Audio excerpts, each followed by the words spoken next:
We record this a month after Amer Jubran was disappeared by Jordanian secret police. They came for him in the middle of the night, grabbed him, and no one has heard anything about him since. Faxes and emails to the Jordanian embassy are not returned with any information. TSVN first heard of Amer Jubran and his work for Palestinian rights a dozen years ago, when he was a legal immigrant in the Boston and Providence area. We interviewed him at an anti-war demonstration.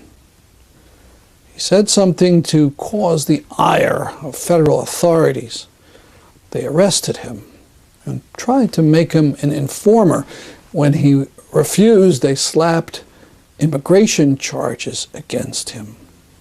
He appeared to be winning his immigration case, but then it became clear to him that the government was going to pursue charges again and again against him or his friends, and so he agreed to a voluntary deportation. I interviewed him in 2003. I'll show a little bit of it now. I apologize in advance for the poor quality of the old video.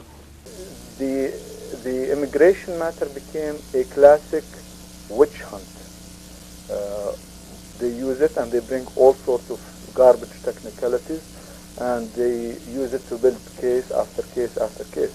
So the decision in the immigration case becomes irrelevant. Whether I win it or not, it's going to generate enough hassle, enough trouble, if not for me, for my ex. If not for my ex, for these friends or ex-girlfriends that I had.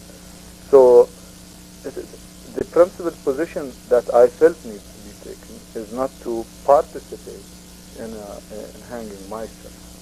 It was a stacked deck, and you said, well, then I'll just leave the country. So you're going to go back to the Middle East? I'm going back to Jordan this Saturday, which is... As of June 5th, Amer Jubran has been in a Jordanian prison for 1 month without charge or legal counsel. Hundreds of people from around the world have asked for information about him or for his outright release, including state representatives, Rhode Island Senator Whitehouse, and the National Lawyers Guild. The amount of your tax money that goes to Jordan has been growing by leaps and bounds since 2011, when it was $600 million to over $1 billion now. One would think they would have the decency to answer an inquiry by a U.S. senator. To help out with finding out what happened to Amer Jubran, go to Facebook and search for Free Amer Jubran.